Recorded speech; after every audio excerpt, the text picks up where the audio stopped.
I've talked about the importance for preparing for tough times, having enough food and supplies, getting out of debt, being self-reliant. When Time magazine posts an article, impending crisis, Earth to run out of food by 2050. My administration's been closely monitoring the situation in Egypt. With the world in a state of civil unrest, when cities are full of protesters in the streets, when governments are collapsing, what is the most important subject that should be brought to the table? Food. Many articles showing increasing food costs during the end of 2010 and the beginning of 2011 paint a gloomy picture of the world food market. Like any market, there are ups and downs. The price of wheat, for instance, peaked in March 2008, before the crash of 2008. It had then declined until June 2010, where it is now in an upward swing. Corn, coffee, beef, and nearly all other commodities are going up in price. The question is, how do we predict the future? The best indicator for future trends is past trends. So, according to history, using a fiat measuring stick, food prices are set to keep inflating. This does not necessitate a crisis, however. One thing to consider for us in the United States is that the dollar is slowly being dethroned from its position as the world's reserve currency, which it has held since around 1944. Inflation has ate at the dollar for as long as the Federal Reserve has been the U.S. Central Bank, which started in 1913. In 1907, a box of Kellogg's Corn Flakes cost 10 cents. By 1960, 8 ounces was 27 cents. 1985, $1.09 for 18 ounces. Today, it will cost you at least $2.99. Having a central bank, inflation is a given in today's society. What may necessitate a crisis is the rate of inflation that we could see. In the last couple of years, the Federal Reserve has gone on a printing spree, creating over $1 trillion digital US dollars.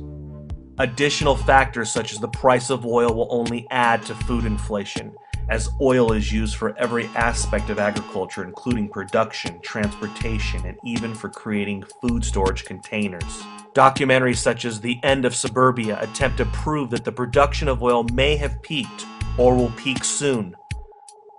World population, however, is not peaking, and without increased food production, we should see food price inflation simply from population growth. World population is set to hit 7 billion by the next year.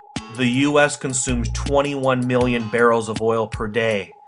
According to Bloomberg, the Suez Canal and Suez Mediterranean pipeline move 2.1 million barrels a day, the equivalent of 10% of the United States' daily oil consumption.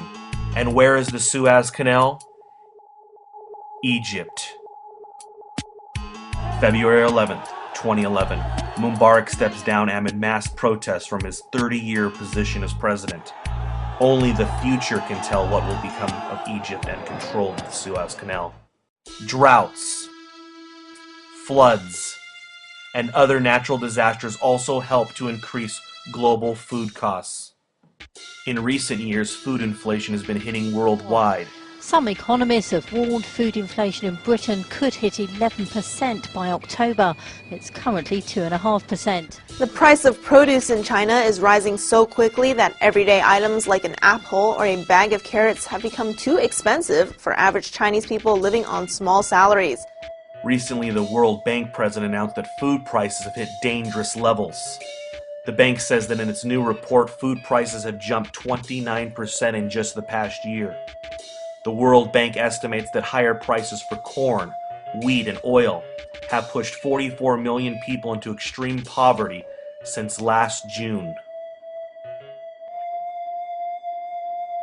What's more scary than not being able to afford to feed your family? Many ordinary Americans and citizens worldwide are in fear of global corporations, such as Monsanto, who is attempting to take over the entire world food supply by creating and patenting genetically modified foods, GMOs.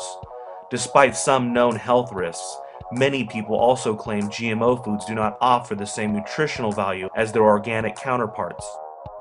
Complaints of Monsanto's genetically modified seeds contaminating small farms And Monsanto suing these small farms for having their patented seeds without permission seems to spell a grim future for organic and small farmers and food in general. Imagine if one corporation or government owned the genetic code for all seeds and food production in the world. The people could only eat what this company or government decided they could, and at their set prices.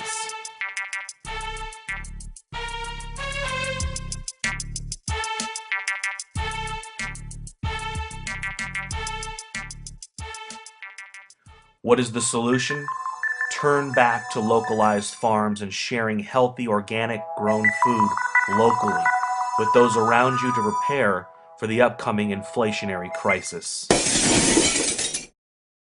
Visit FutureMoneyTrends.com for our most recent list of food storage companies and current articles regarding the coming food crisis.